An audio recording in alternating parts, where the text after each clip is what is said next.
Hey, good morning, everyone. How's everybody doing today? Thanks for joining me again for another Sunday live chat about photography, Olympus cameras, editing, whatever you guys want to talk about that's photography related. I'm happy to entertain as always, and it's always good to see everyone here. I feel like, I'm meeting up with my friends on a nice Sunday afternoon, maybe or evening, morning, have some coffee. um, I always look forward to these live streams. Hopefully you do too. But hey, Noe's here. Oh my goodness. How you doing, Noe? I've been really liking your videos lately. Noe has his screen name there is his channel name, but he's been doing a lot of anime and infrared photography lately, and live streaming as well, and putting a lot of work into his channel. And he's very low key, like myself actually, in the on his channel. He rants a little bit sometimes, but but outside of that, he's very low key, very pragmatic about his photography. He cares about the final image. He doesn't care how he captures it. Whether it's on an old camera or vintage lens or a modern camera or a film camera. He cares about the final image and the results he'll get. So he looks at photography in a very practical way. I loved his one tip that he gave. He said, what are my tips for camera, shooting, my photography tips. And he said, push the shutter button and you take a picture. That's my tip. And I'll never forget that. That and your $5 camera bag, that you picked up somewhere. But if you want to see very minimalist photography, but very high-end photo editing, he's really, he's a pretty renowned photographer. I think he's been on the BBC, and his prints are published, in various places, and he has a huge following on Instagram. So, very accomplished photographer and a good guy. We did a collaboration about a year or two ago where he kind of got me into, because a lot of you guys have seen my cyberpunk settings and things that I use. I got that when I was did a collaboration with Noe. So that was a lot of fun. And Noe, he's in Korea right now, South Korea. So his channels has kind of that theme to it, right? A very South Korean theme, which is also kind of different. So if you see his channel, go out and check it out if you get a chance. But it's good to see you, Noe. Let me see who else is in here. We have Bob. Bob is first, huh? Dave Nelson, the Bueller reference. I love Ferris Bueller. I got like 3 copies of that movie, like director's cut and final cut. I don't know. Randy, yeah, it's early for you, isn't it? Just woke up. And Jeff Painter, good to see you. And Dave, all right. Good morning, John Yutze. Nature with Music's here. Plato, Christian Johannes Eppel. The smoothest name in the chat today. I've yet to hear a smoother name than that. It just rolls off the tongue. I love that name. David Crooks, good to see you. Yeah, no photo walk this week, just a chat this afternoon, right, online. I'll try and attend that. I have to see how far along I get with some of my videos. I'm working a project, but oh, what is the link to Noe's photo? Just look it up by his username, but I can show it to you. Let me see if I still have my trusty screen. We'll go to YouTube. One of his thumbnails should pop up. Yeah, right here. But I'll copy this link for you guys in the chat section.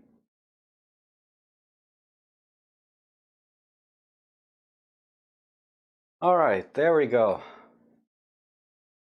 Yeah, see, I got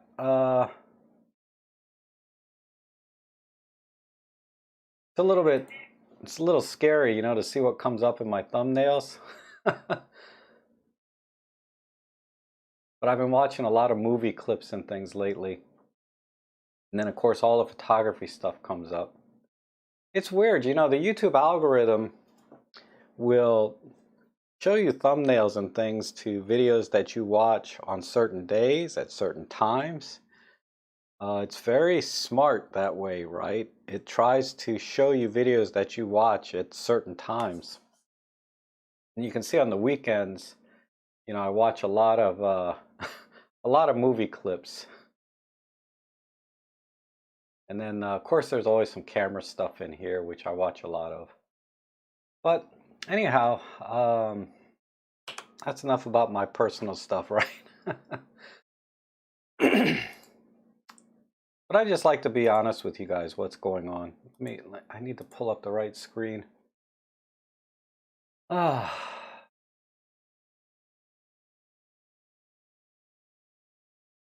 Yeah, Noe definitely is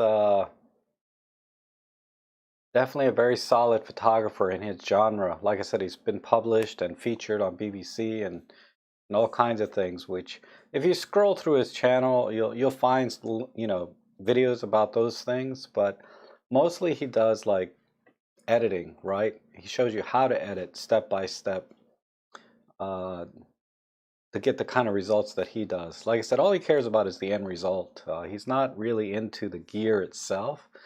He'll talk about gear if he finds something kind of interesting, like a vintage lens or something, but he's not about that at all.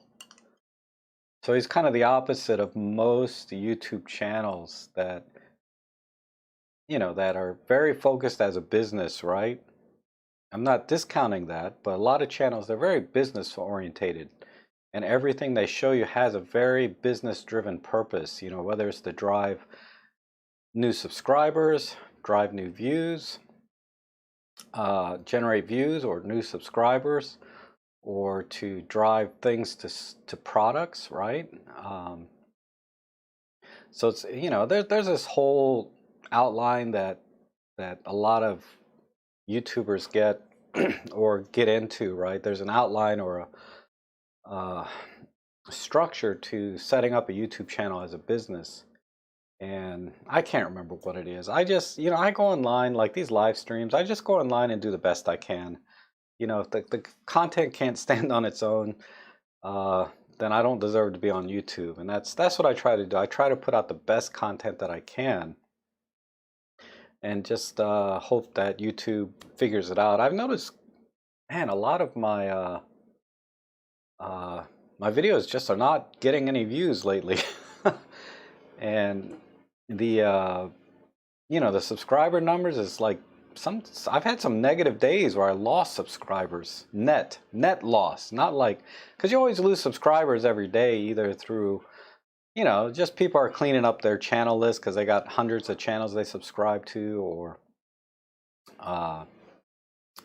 but sometimes it's because YouTube just scrubs out invalid accounts that are no longer active or were spam or whatever. So you're always going to lose subscribers.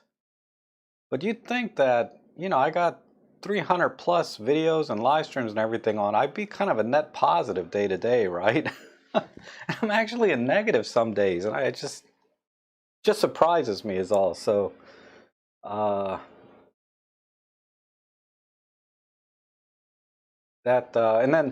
then what's really weird is sometimes I'll see a negative views on my channel, like YouTube counted, say, 20,000 views, and then I'll see a negative 20,000 views the following week, and it just kind of nets out to zero. I can't figure out that. I don't know how you do negative views. You can't unwatch something. What's seen cannot be unseen, so to speak. But that's enough about YouTube and stuff. I think that's the problem. I see Noe, because Noe's been doing some YouTube stuff lately about his channel, so my mind has kind of been on that. So that's why it's like every week, there's something else. My mind just, I have ADD. And today, if you hear some noise in the background, my neighbor is power washing their house. They started at like 7 o'clock this morning. Woke me up, which is fine. People, keep the neighborhood up, please. But there's this, you know, and they run a business, like a landscaping business and a construction business right next door to my house. So there's power sawing, there's constant containers and diesel trucks going into his backyard, right next to mine. And it's very disruptive as a creator trying to get a silent, you know, like a relatively quiet environment so I can talk. Oh, thank you, Jeff. I appreciate that. And Nature says, you're going to try to do a new video clip for YouTube before they delete my channel. Just never have enough time. Yeah, just post anything. Post anything. Just point the camera and say, good morning, everyone. Just let you know I'm still alive and doing well. Hope to see you again soon. And end it. Could be a 1-minute video. And John is asking, is there any real advantage in upgrading from Photoshop CS5 to the newer version? Having paid the price once, I'm reluctant to hire a piece of software that I will never own it.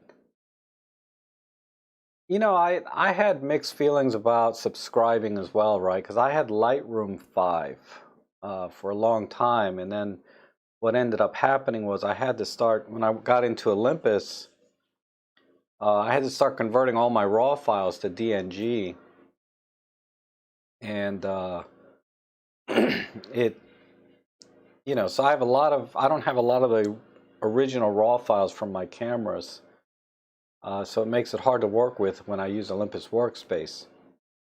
I think a good alternative to, you know, the subscription is their Adobe Photoshop Elements. You know, if you're a hardcore Photoshop user, yeah, there's some workaround you have to do in Photoshop Elements. It's not quite as smooth, the workflow, when you start doing higher end type layering and things like that. But Photoshop Elements, I think, is like $99 now, and it goes on sale for $69 all the time. And I think that is an excellent alternative to the subscription model. It has almost all of the features you'd ever need, you know, panoramas, HDR, face detect, you know. They've added some AI features now, so you can do sky replacement and all kinds of things, right? So I think Photoshop Elements is a good alternative. But yeah, I'm not a heavy-duty Photoshop user, so I can't tell you the improvements they've made from CS5 up to the current version, other than they keep updating the raw images or files that it can read in raw natively. And that's it, because I have to subscribe to the Lightroom Photoshop thing because it does one thing very well that I use professionally, and that's layering images together, where I layer ambient light, flash, you know, flash photography and ambient photography, you know, natural light, and brushing, right? I don't know any other software that does that very well. So if at all, I could do it in Photoshop Elements, and this is where the workflow is an issue, because the workflow is just a little bit too awkward for me to do it professionally, so it's worth the $10 a month that I pay for that time savings that I get when I use Photoshop, versus trying to get by with Photoshop Elements. Because for a little while I did use Photoshop Elements for my professional work when I was just getting started. I had Photoshop Elements 11, version 11, way back, you know, years ago. And I used it for a little while, but then once I upgraded to the paid subscription model, and it's $10 a month here in the US, so it's, you know, the pain is very small. I think it's higher in other countries. So that's my thoughts on it. I would consider Photoshop Elements as an alternative.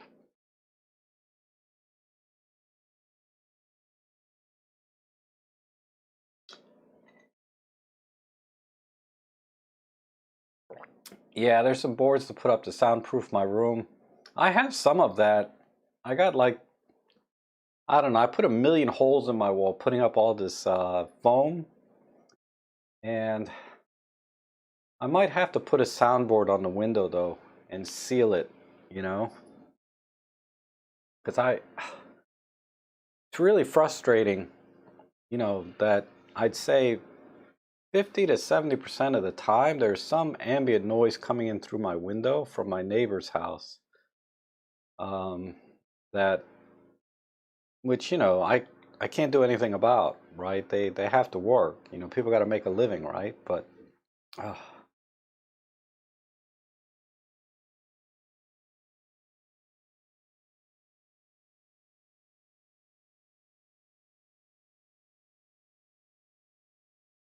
and Dave is asking, is there any method to loaded presets via computer, or must you put them back in every time you reset your camera?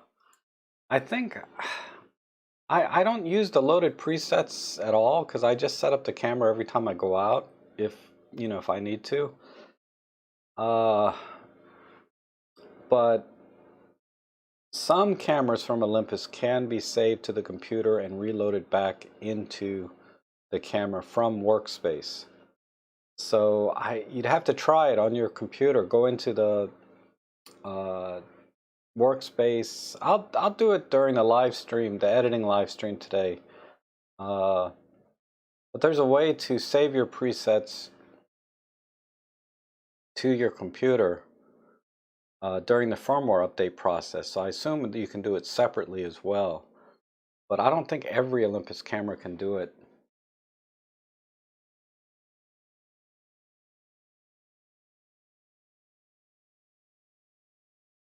Oh, Roberto, you've added some DJI stuff. That's cool.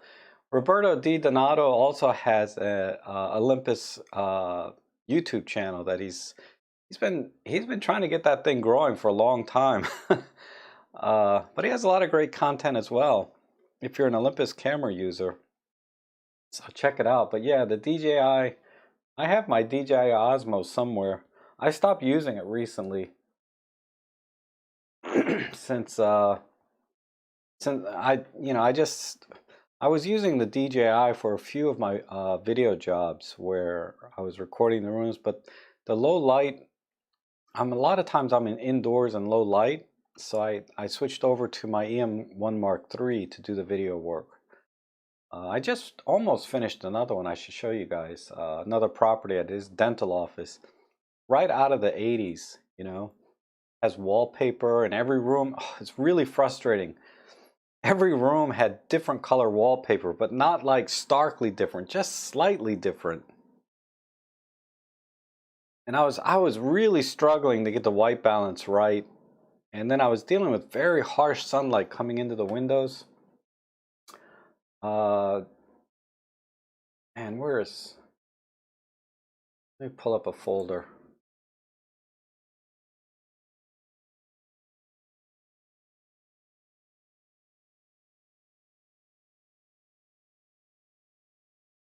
So,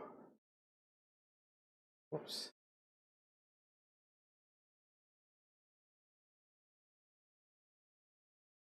So here's the property outdoors, and you know, outdoors lighting is great, right?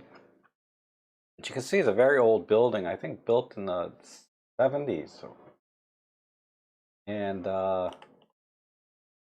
here's my car down here in the lower right. This particular agent has the same car I do, just a little newer model. So here's our two cars together. And but yeah, see, this is all wallpaper. And in this room, it was easy to fix the white balance because I have tungsten lighting on the lamps and in the ceiling. And I just popped a flash to kind of balance the white balance. But you see the wallpaper is different in this room. In this room, I was dealing with fluorescent lighting and natural lighting. And then I had to do a window pull, right? This was a frickin' disaster. I'm still not happy with this edit. Oh, stressing me. But you can see the hallway there has sort of this off pink wallpaper. And then this room has some brown wallpaper. This is more brown, but it's a little bit different than this one. Every room. And see, this room has different, this has a pattern wallpaper texture. Oh, and then this room was, These cabinets are not white, they're off-white, and the walls are brown. It's the only thing white in here is this refrigerator down here in the bottom right. This is white. But then when I made everything look like it's real color, it was terrible. So I washed it out a little bit. I bleached it a tiny bit just to make it look, you know, somewhat normal. Anyhow, let me go back to the chat room here and see what's going on.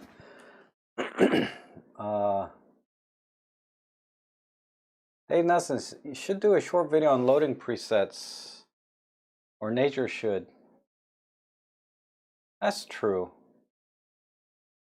But since it's camera specific, I guess I'd have to do it camera by camera, or just make one and say these are the cameras I have that it works for or doesn't.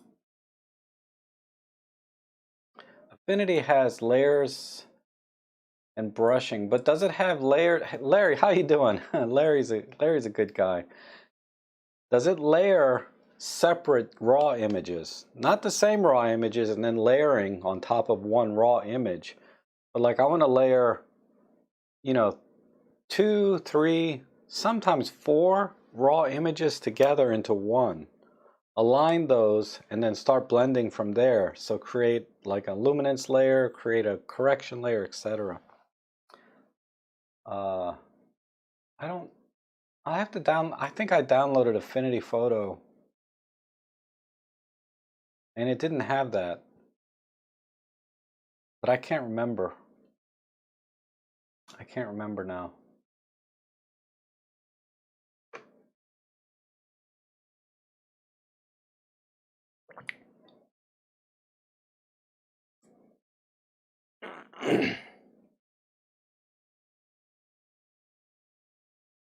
Oh, Thomas Kuzauskas says, or Cizauskas says, adding Photoshop Elements Plus for $10 adds the functionality. Oh, really? I'll have to look into that. Because that would be, even though I don't really need the Photoshop Elements Plus, that would definitely be a good product for you guys to consider that I could do a review on. So I'd have to buy it. But because I'm a big fan of Photoshop Elements because I used to use it. I've upgraded to the whatever the online version is, but you know, I do a lot of stuff in Olympus Workspace, and that's all 99% of people need, really, if you're using Olympus. Yeah, Roberto, the thumb drive is really easy, right? Yeah, this little thumb drive. I don't use it anymore. I use this this other thing now, which I need to do a review on soon. Let me see if I can switch over. I push that button and then slide. Yeah, this thing. Whoops, it's out of focus. I'm using this thing now. The FeelWorld Live Pro. It lets me switch between 4 different HDMI sources, you know, very easily, like I just did now.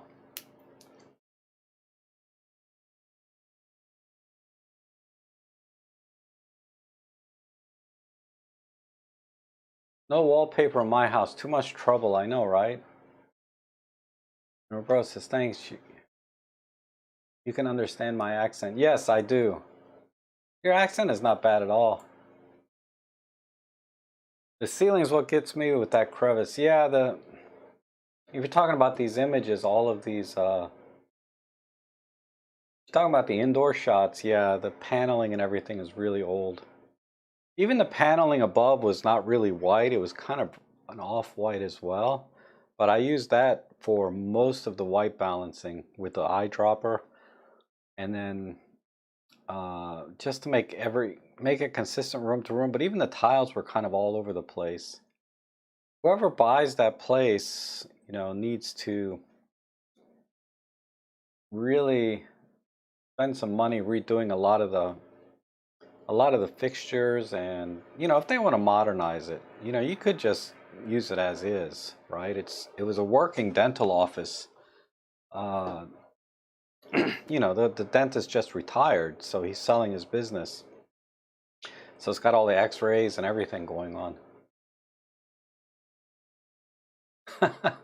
Jeff, that's funny. It's pulling teeth.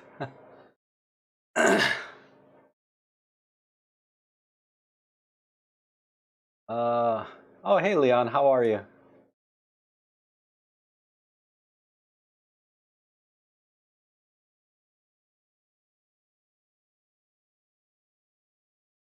Oh, good morning, Adam. How are you? How are we doing on time? Oh, okay, so I'm kind of caught up on the stuff. So, just to continue with my professional work and I'm updating. And of course, if anyone has any questions about Olympus or photography, you know, feel free to ask, because I know a lot of the regulars that come in, they always you know, we like to kind of banter a little bit and just talk about whatever, right? But again, I like to think of this as also a sort of an open tech support for Olympus cameras. So if you're new here and you have any questions, don't hesitate to ask. It's you know, no big deal. I'm competing with CBS Sunday Morning. I don't watch news on Sundays. You know, I get enough of that during the week. But I do hit up the news every morning.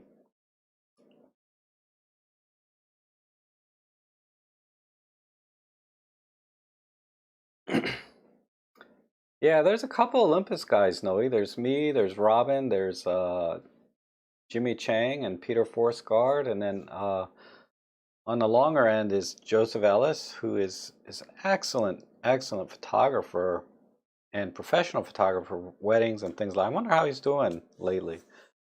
But his videos are a little far and few between, but he always does a great job when he makes one, and he's very competent. As is, you know, Jimmy, Peter, and Robin. They're all much more professional photographer than I am. They're very good at what they do, whereas me, you know, every time I do a job, even though I've been doing this for a few years now, it's still a learning experience every time I go out. It's like, oh, how come I can't get this like this room, like this office having different color wallpaper in every room? Yeah, I've had to deal with that before, but it's still, I still cry a little bit inside when that happens, because I'm like, how am I going to make this look good, you know?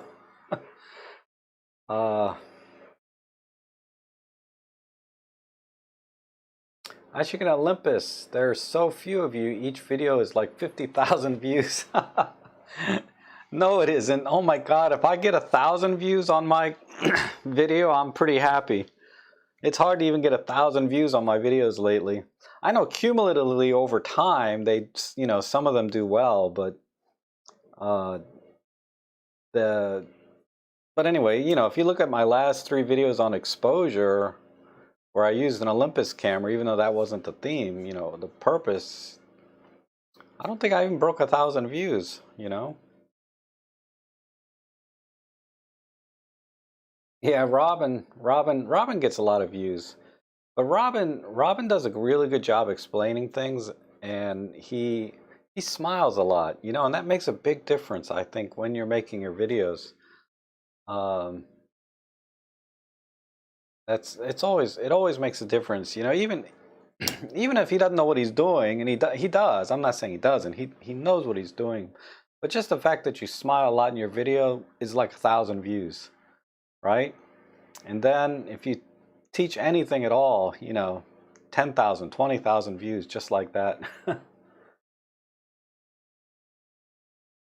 And John Yutse says, my instructional videos are very good. Oh, thank you.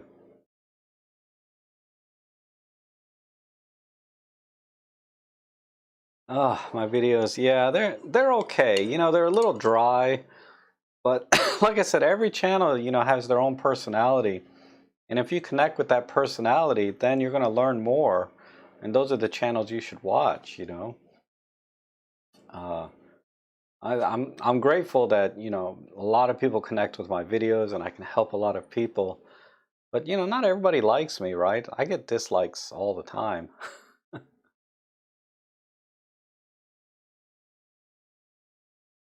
Yeah, I try, John. How are you, John? Good to see you. I know it's late or very early morning for you right now. It's probably like 11 or 12 o'clock at night. Roberto's lucky to break 100 views. Yeah, it's tough, man. It's tough. I started January of 2017, I think. Yeah. Or end of 2016, like December 30, but right around that time. So it's been 7, 8, 9. Yeah, so it's been 4 years now. And I've been stuck at 20,000 subscribers like for the last 2 years. I'm not trying to get subscribers and things. Like I said, I think the content should stand on its own, but there is a method if you want to create this as a business and oh my God, excuse me, and build subscribers. You know, you have that sort of structure that you have to adapt, obviously, but it just blows my mind when I see channels that have, you know, 1 million+ subscribers for photography, right? And it just shocks me.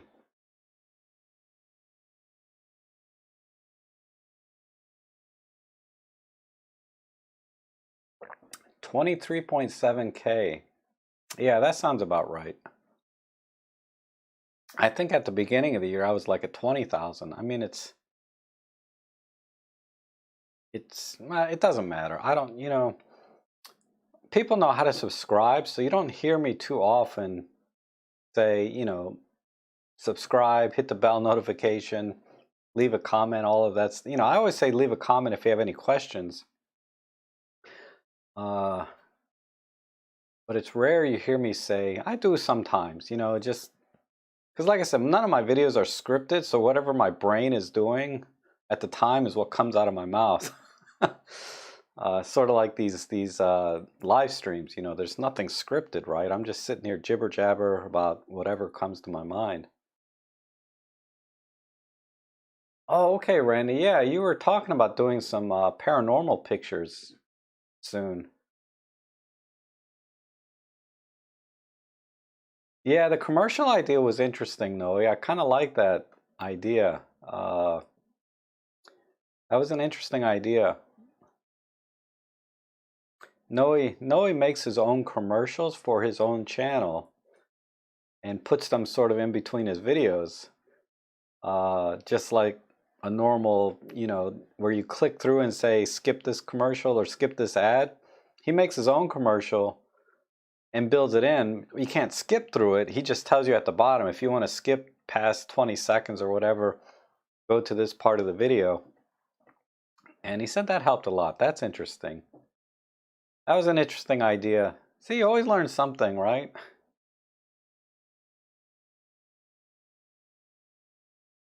Oh, you're welcome, Parsley. I was lost with the M10 when I first bought it. Yep.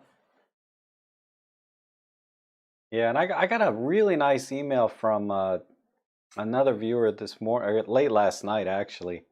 I responded because I responded this morning, but we were talking about the E330 that I got, and he has the E500, which has the Kodak sensor, and he, you know, because I was talking about it in one of my live streams, and he sent a really nice email that he really enjoys the streams and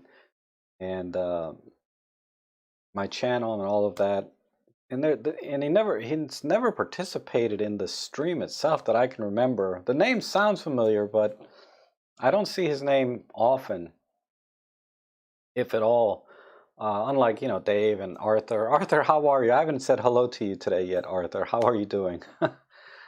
um, and Plato, I haven't said hello to Plato. But like, there's some names I see all the time, right? And his name I didn't see very often, and I get that time to time. I'll get an email from someone that was in the stream but never chat and just said, you know, thanks for doing the streams. They really appreciate, you know, time. So that always makes me happy.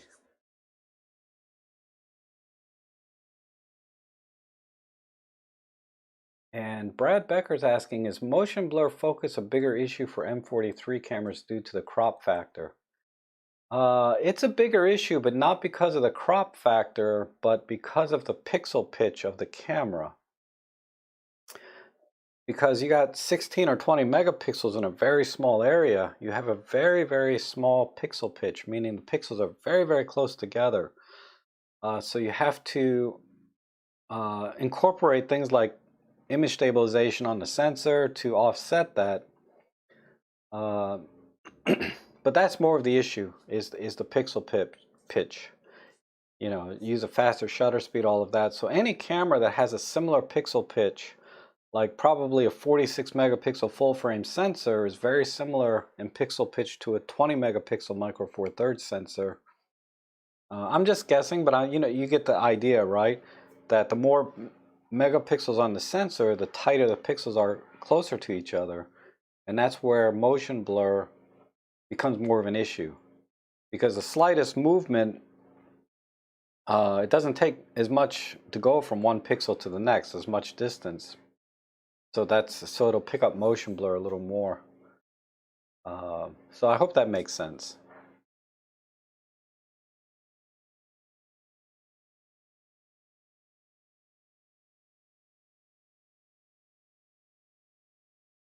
And no unnecessary B-roll, how we like it.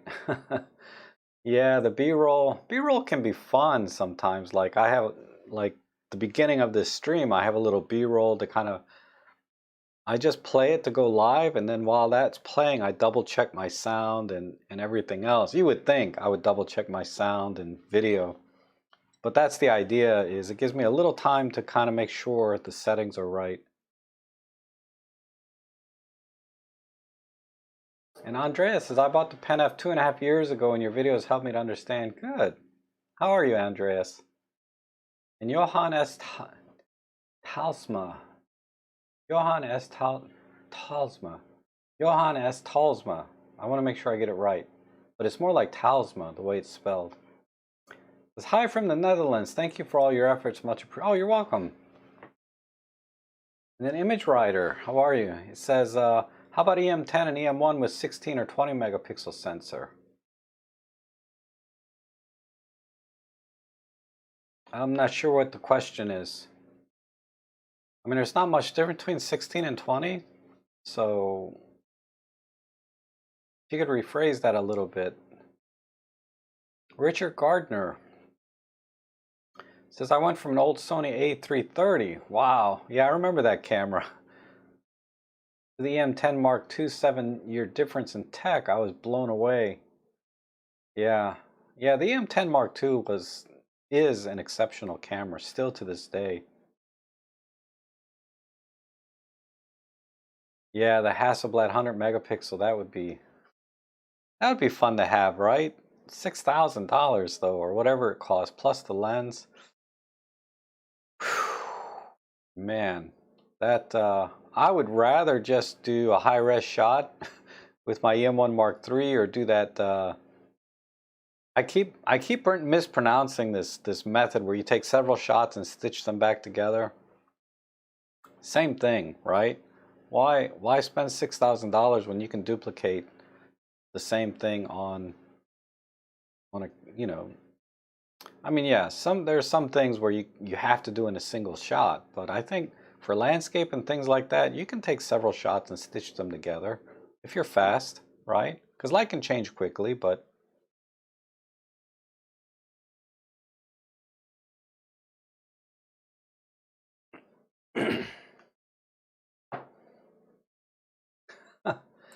yeah, pixel pitch.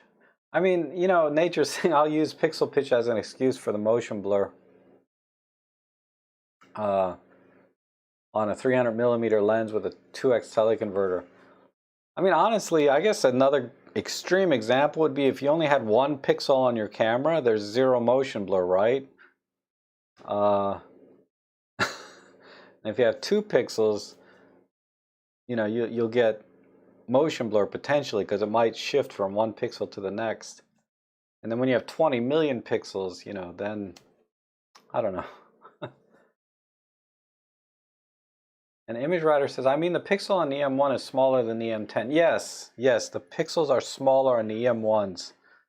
Definitely smaller on, given the sensor size is exactly the same size, the pixels, if you have more pixels on 20 megapixels, they have to be smaller to fit. And there's a site that'll tell you pixel pitch of every sensor. I don't know how accurate it is, but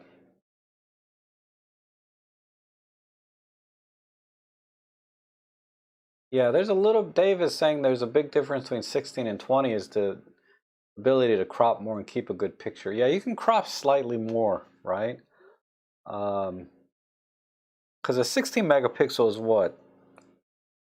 4,000 by 4,000. Let's say 4,000 pixels. A 20 megapixel would be 4,000 by 5,000 pixels, right? If it was, so you have 1,000 pixels in one row or whatever. I don't know. Let's not go there. It's hard to talk about that without like a prop or something. Yeah, Arthur McPhee has awesome black and white photography on his Instagram. He also has some really good color shots. They're a little far and few between, but he does good color too.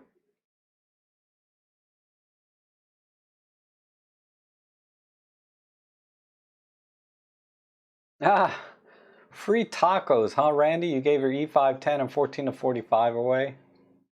Yeah.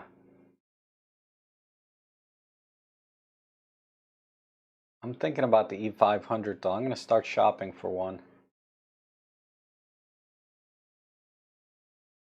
So the smaller pixel pitch worse the light gathering ability, yes. Brad, I would say worse is not the right word to use. I would say less light gathering ability. Just because it has less light gathering ability doesn't mean the image is going to be worse. It may do better than a sensor with a bigger pixel pitch, but rule of thumb, I think it is safe to say that higher pixel pitches will not do as well in low light because it does have less light gathering ability. So I would word it that way, as less light gathering ability, not worse. That's all. Just semantics. But you're correct. The answer to your question is yes.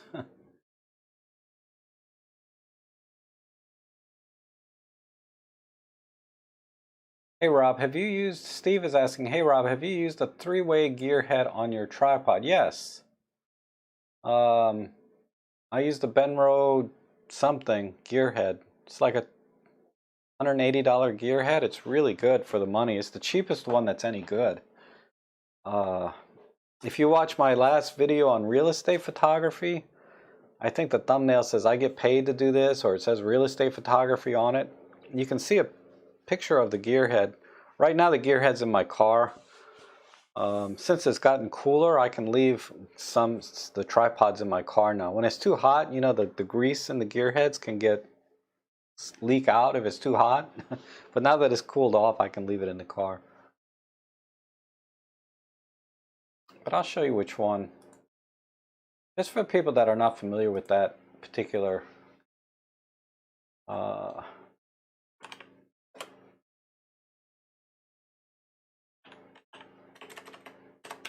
Benro gearhead. Let's see. Yeah, this is the one that I use. Wow, $209. I got mine at a special event for like 160 bucks. The only thing is these little blue plates on here can come off. You just glue them back on. But yeah, this is a great gear head. I'm gonna put my affiliate link in here.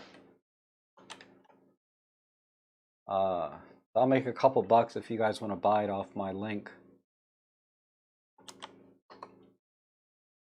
But that's what I use.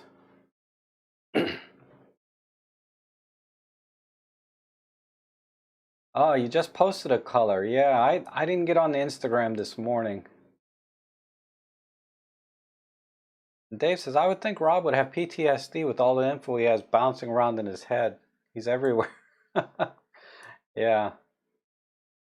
It's not information, it's just, you know, I'm a scatterbrain.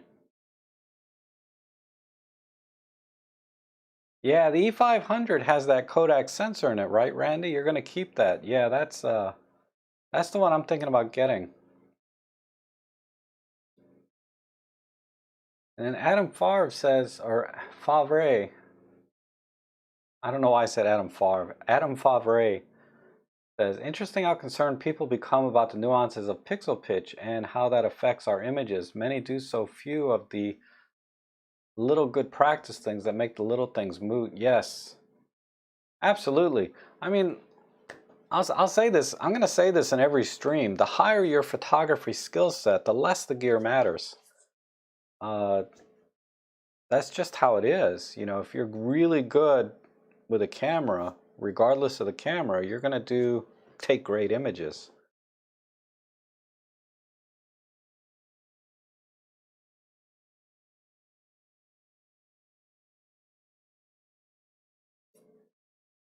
And try AliExpress. Might have to wait a month, but you usually save a lot. Yeah, some people have tried. I've never ordered off of them. I have shopped AliExpress time to time, but I guess if it's something I don't really need right away, I might consider it. But usually I'm like in panic mode and need overnight stuff. You know, like I just ordered some flushable wipes, man. That's important. I waited too long. I should have bought it sooner. The gearhead weighs 2 freaking pounds, not for backpackers. Yeah. Is it a 2 pounds?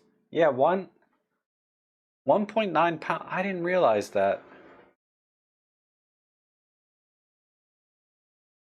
Yeah, it's an awesome gearhead though, for the money.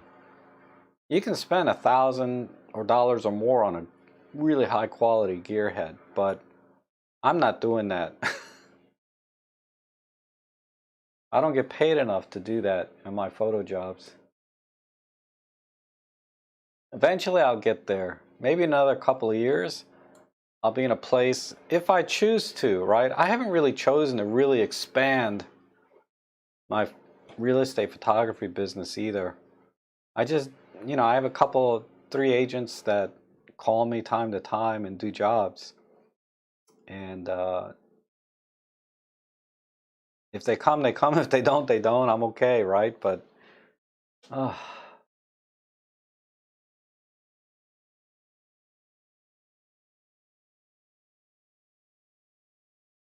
Brad Becker says, as an astrophotographer, pixel pitch is more of a nuance. That is absolutely true. Astrophotography, you know, if you have a very tight pixel pitch, you're gonna have slower or faster shutter speeds because you don't want the star trail action, right? With some, you know, if you're trying to get a static shot of the galaxy, having huge pixel pitches like in a full frame 20 megapixel sensor, you can leave your shutter open longer and gather more light. Never mind that you also have huge light gathering ability with those large pixels.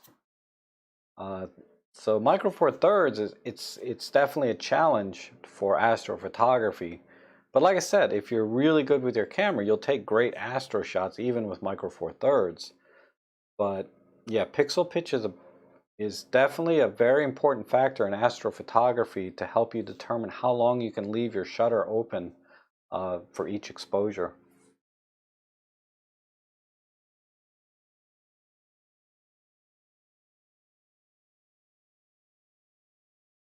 And Randy says, my last 3 or 4 orders from Amazon have been lost to the wrong address and contact.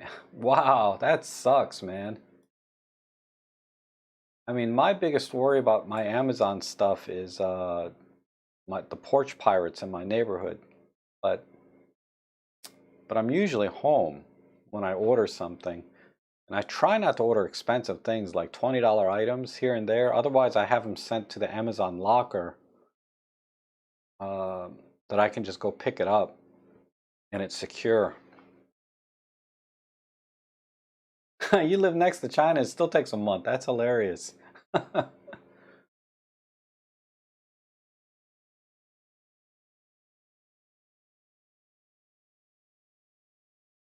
Wow, Tommy, you're still confused about that. You know who did a really good video? Although I just, you'll see a comment from me which was stupid, but I disagree with him slightly on some of the points he made. But it's all academic because I'm not a sensor designer, but it's by I used to watch his channel all the time because he did really good reviews. I think he's one of the best camera reviewers on YouTube. He really is. Mike, I think his name is Mike. Let me try and look him up real quick.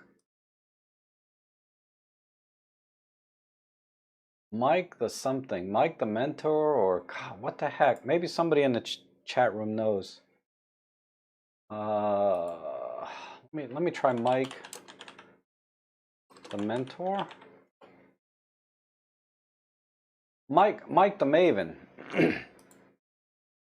Here he is. So Michael the Maven. He does the best reviews on cameras I've ever seen. And then let me see, pixel pitch. Let me see if it just comes up that way. So let me put a link to his channel here with this. He does a really good job explaining it all over the place. It's not Olympus specific, right? But there. But I highly recommend his channel, really. He really does a good job. I mean, he understands all of this stuff really well. But I think he worded something not quite right. That when I commented on it, he responded with the correct way that I would have worded it in the video, but he didn't word it that way in the video itself. I can't remember what it was now. But Mike the Maven's very good, no nonsense, you know, YouTuber. And he's been doing it forever.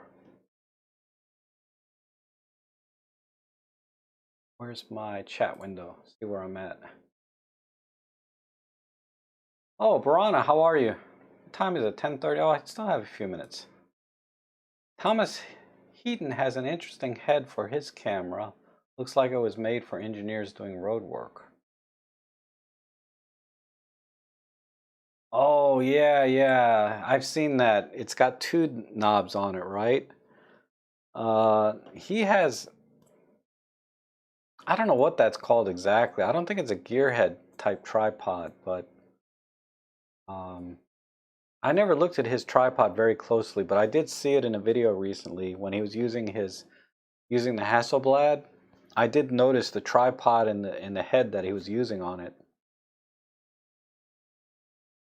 But yeah, it does look like one of those engineering type heads on it, right? For getting perfect line of sight, which might be different than a gear head.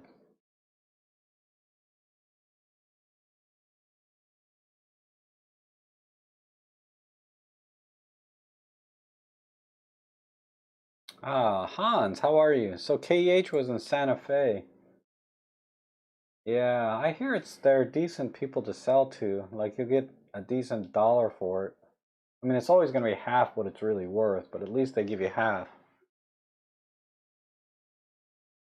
And Roberto's asking, what is a gear head for? Well, rather than undoing the ball head and moving the camera in a 360 kind of motion, the gear head you can move one axis at a time. So you can do pitch, you can do yaw, so you can turn the camera this way or this way only, or tilt only. You don't have to loosen the entire thing. That's all. So it makes it really easy to line things up when I'm doing my real estate, architectural photography. When I'm, because I move from room to room, and each room, sometimes the flooring's a little bit off. Like sometimes I'm partially on carpet and partially on hardwood. So I have to adjust it slightly. I just have to adjust one angle sometimes. I don't have to adjust. It's just a lot easier.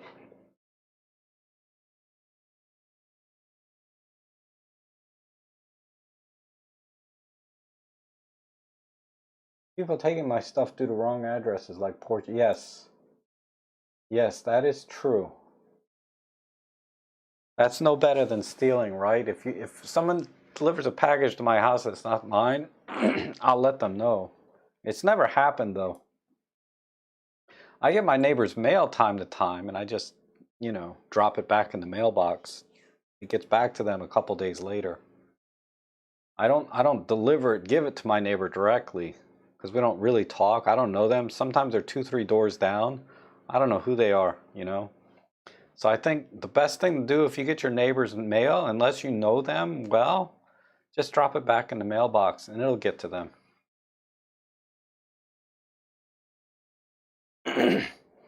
That's a new word, Andreas, porch pirates. Yeah. Oh, the USPS has been spot on. Huh. Amazon's delivery services that are bad. Really? I'm expecting a delivery today. Let me ask Alexa. I'm going to turn my mic down. Alexa, where's my stuff?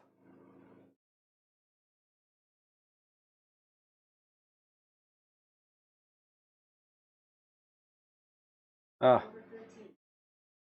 Yeah, I got 2 coming in today. They're not here yet.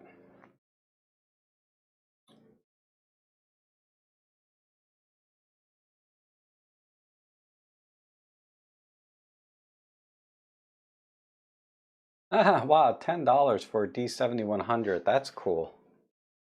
That was my, not my first Nikon, but the first serious Nikon that I bought. When I really got into Nikon, the D7100 is an awesome camera.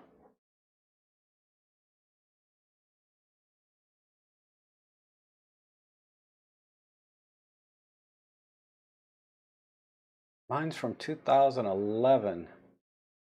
I can't remember what we were talking about anymore, Noe.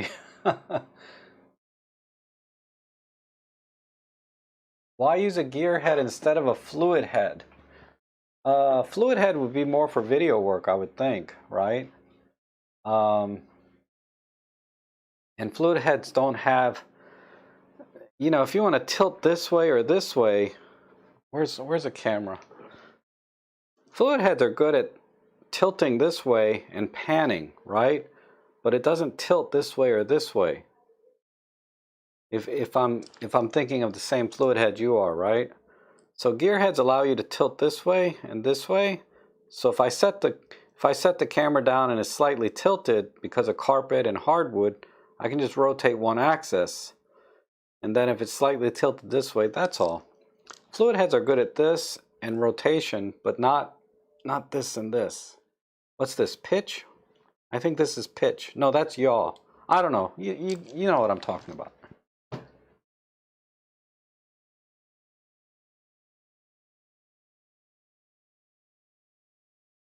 And Nature says at robtrek, I have both types of head. The fluid head is very quick to set up with bubble on the head on the camera.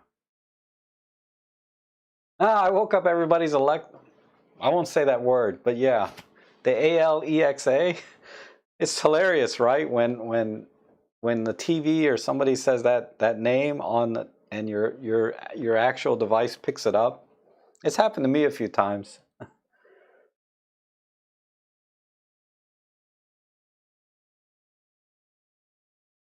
Your dog lets you know when the postman turns up. Yep. With fluid heads, you adjust the tripod legs. Yeah. Okay, that makes sense. Sometimes I've seen the fluid heads where they have that sort of leveling thing built in. Oh, you sent a ghost picture. Cool.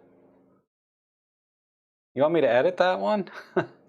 I'll just share it. I don't know if I can edit it. I'd be too scared.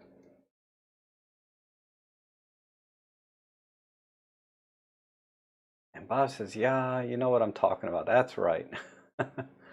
Fluid head with a ball on the tripod works well.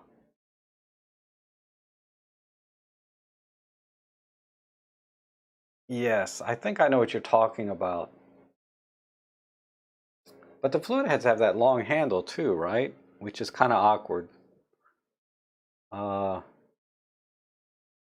So I guess I could use a fluid head because my other it's in the car, but my other tripod has that leveling base on it with a nice, really good fluid head, but it's got that long handle on it.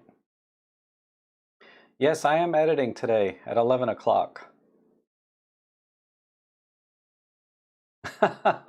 Sorry, Roberto. Didn't mean to scare you.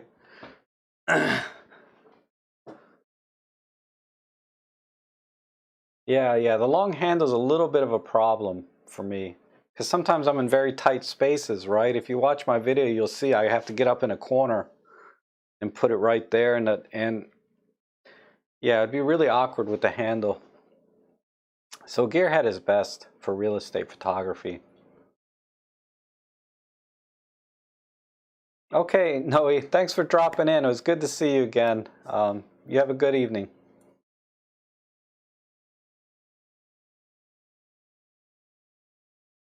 You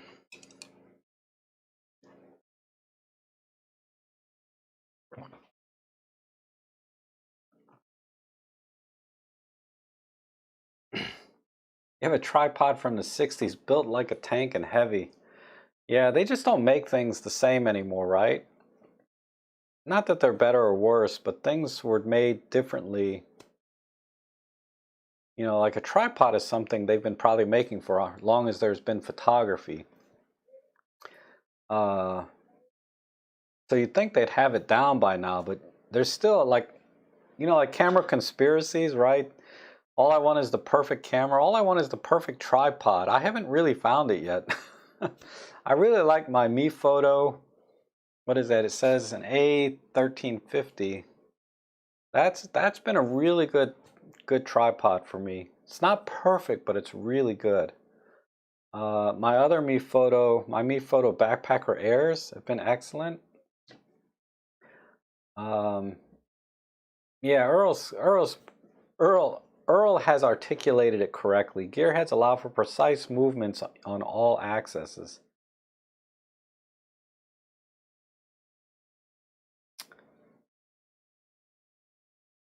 Gary is all bark and no bite. Yeah, the panning bar, right? My hiking tripod is so light, I just don't trust the camera to settle on a 2-second delay, so use 10 seconds. Yes, that's a good practice. And Arthur has a Gitzo Jr. tripod. Wow, from Clive Aerosmith around 35 years ago. I guess Clive Aerosmith is somebody, right? Not just a friend of yours, but he has some record. I don't know who he is, but that's cool.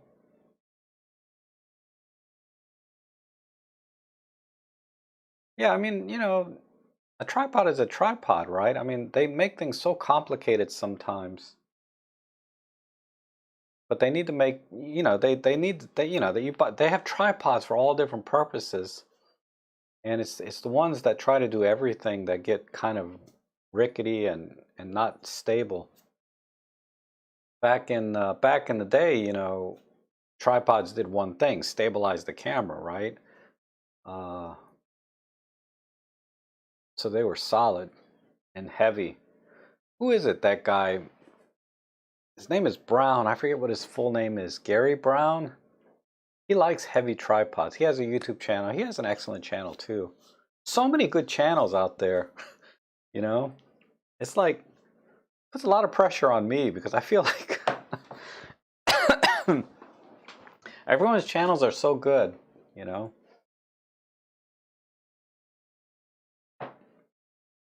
Oh, you're his photo assistant. Jeff Painter says, famous photographer. Okay.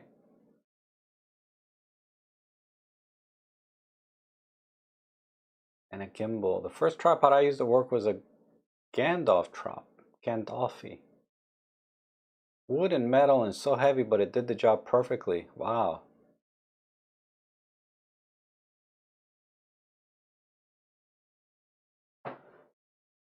Yeah, the Mi Photo Air, I've been using it. It's sitting right over here. Yeah, if it's windy out, yeah, you gotta hold it. You hold it at the base, you know, you hold it down.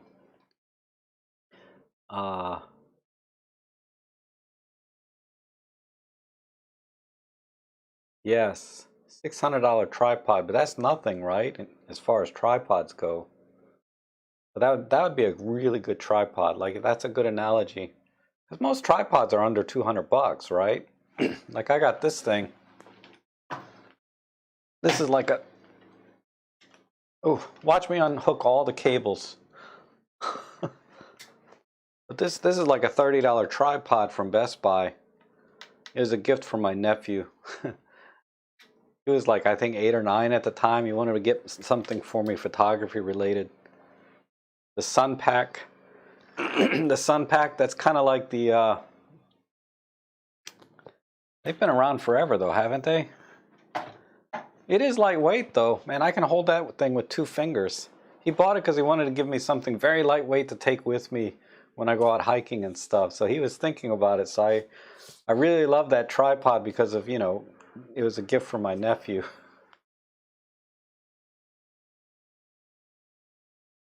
And then Nature says, yes, in tight space with plenty of time, then gearhead would be better. Also, if I need to turn camera on its side through 90 degrees, the gearhead is the only option.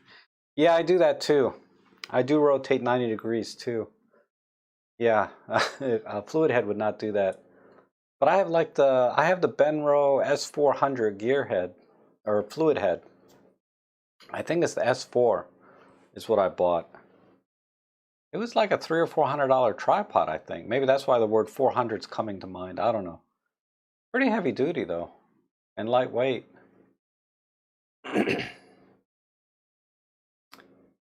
Hi Gary, how are you? Newbie here in Perth, Australia. I have an Ollie EM5 Mark II.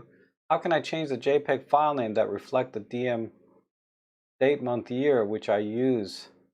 There's no way to do that automatically. You can change a file name to something more static, like you know, XYZ dash and then file number, but you can't change it to dynamically update day to day to have the shooting date in the file name. You have to do that when you're importing it into your software. A lot of software, when you're importing the images into your computer, do have a file renaming option if you want to put the date of the image in the file name. But you can't really do that in camera, unfortunately.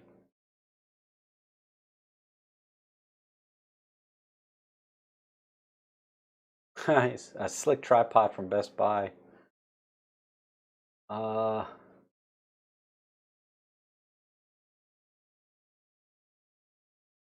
I just saw the pun factor go. Yep. I have a carbon fiber tripod, 300 bucks, and saved 2 pounds from aluminum. Yeah, carbon fibers come down a bit though, right? God, I remember when carbon fiber, when I was first getting into photography, 2013, 2014, that time frame, you know, carbon fiber was so expensive, but now at least they seem more reasonable. The last 2 times I went out capturing photos, I lost the lens cap. Oh, yeah. I use lens hoods, so lens caps, losing lens caps doesn't bother me, except for like my wide angle lenses. These things, you really need a lens cap all the time because the lens is kind of bulbous. It's hard to see, but like that one, this one has a very bulbous lens on the front.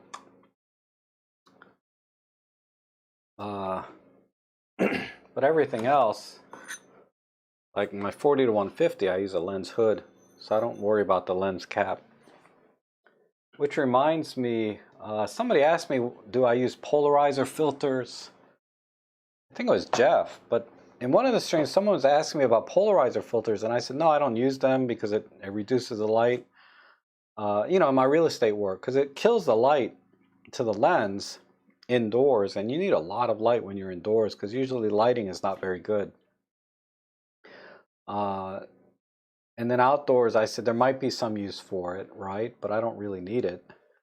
But the other reason, and I didn't mention this, the other reason I don't use filters is because a lot of times my wide-angle lenses don't have filter threads.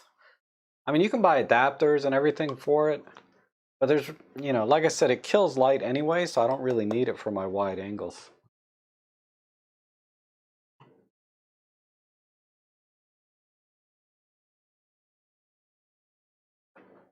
I have 2 monopods I don't use. I should get another one, and then I have... Funny, John. I used a monopod in my last photo job. I switched over to using a monopod. I don't know if I showed you guys that video. It's sort of...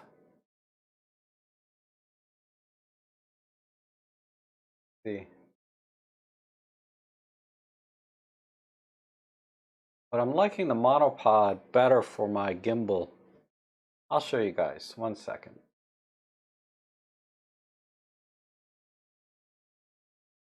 Oh, I need to add a 4th quarter folder.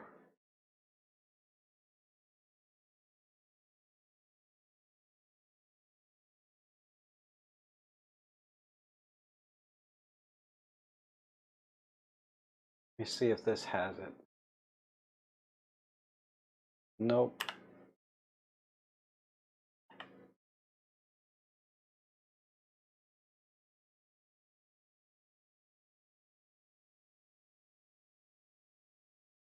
Yeah, here's one. How do I...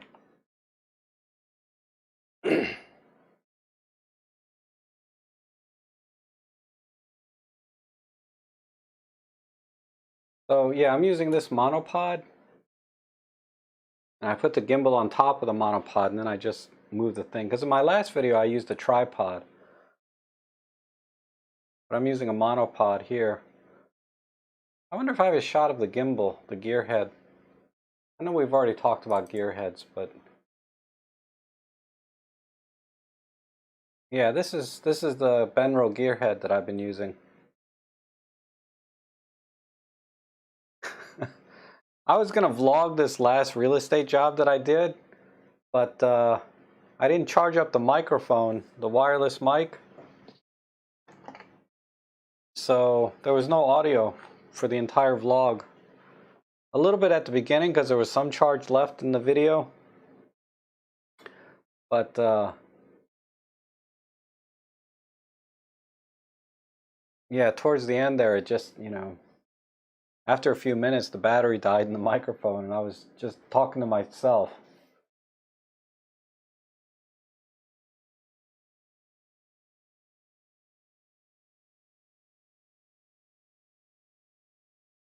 Oh, you're welcome, Jalay. How are you? Let me scroll up a little bit. I'm going to have to move on to my next stream here soon.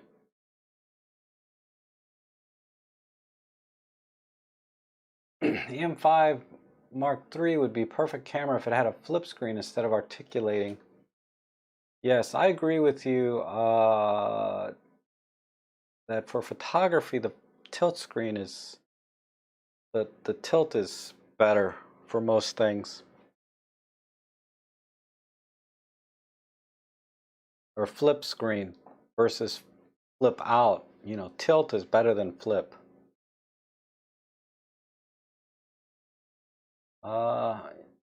Let's see, John.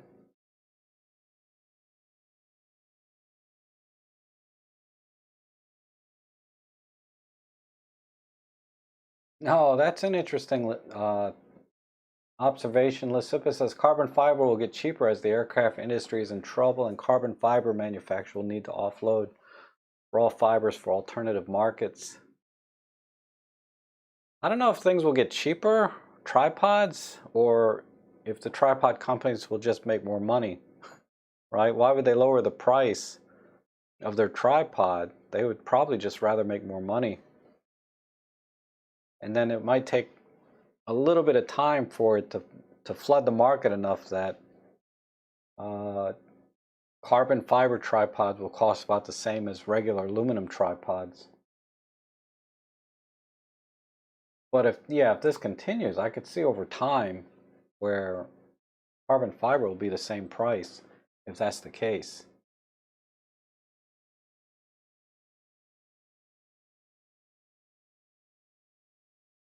Yeah, I've seen those Nature, the walking stick tripod things. Yeah, those are pretty cool. I thought about getting those.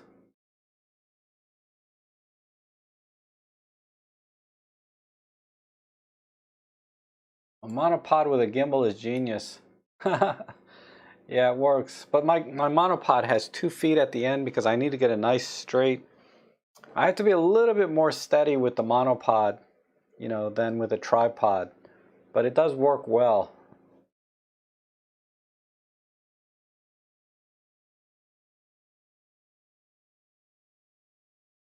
Oh, I'm sorry to hear that, Jalay. I hope you get better.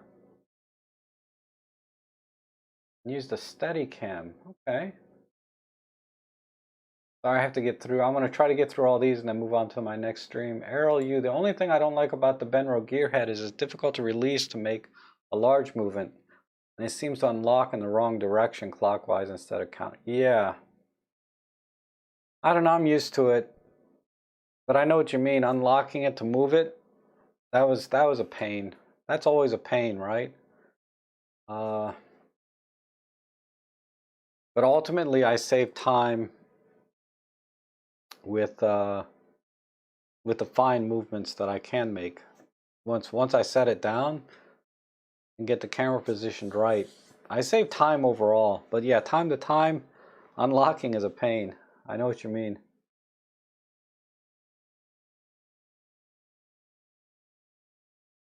Yes, monopads for 360 are really shaky. I agree. I agree. I bought the Insta360 monopod. Where is it? Over here. I bought this, so it's like, I forget, like a 10-second timer or something. But I use it on a timer, and I still don't get good shots with this thing. I need to update the firmware, so I haven't brought it out lately. There's a huge firmware update on this last month that I need to do. But we'll see. Good morning, Thomas. How are you? Using a Metabone with a Canon 400mm, will my OMD shoot? If it's not a lens, if it's not a focal reducer, you'll get an equivalent 800mm focal length because the image will be cropped down twice as much. So the answer is a qualified yes. You will get an effective 800mm focal length from your Canon 400 with the Metabone adapter, assuming it's not the focal reducer adapter.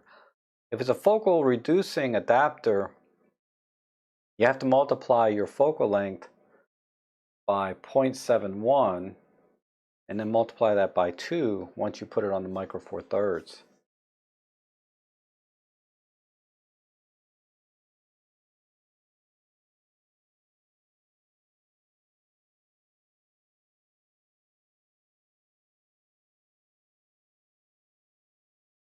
Yeah, Errol says I have a monopod with a ball head on the bottom. Oh, that makes sense. Yeah. Okay.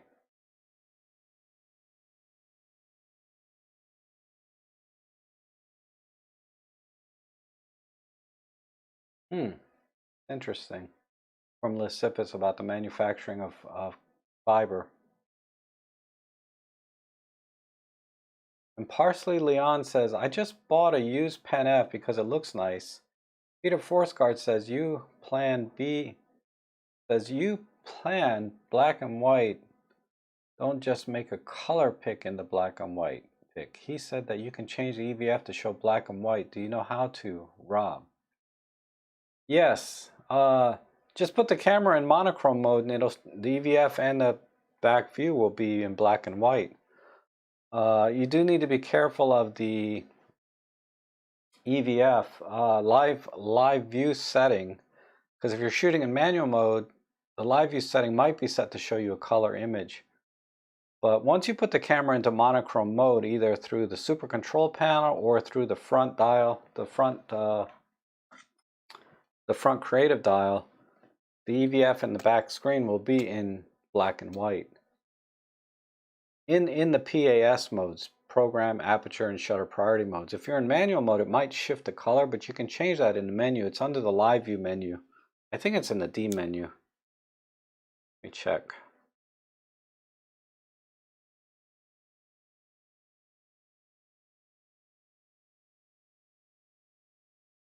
Yeah, it's in the D menu, live view boost. It's called live view boost.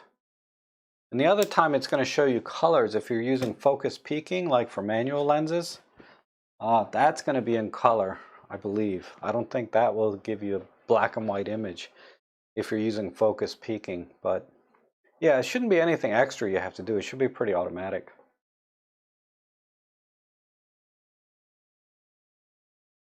All right, I need to go to my next stream. I'm going to do some photo editing today, where you guys can submit your images to be edited in Olympus Workspace, sometimes Lightroom.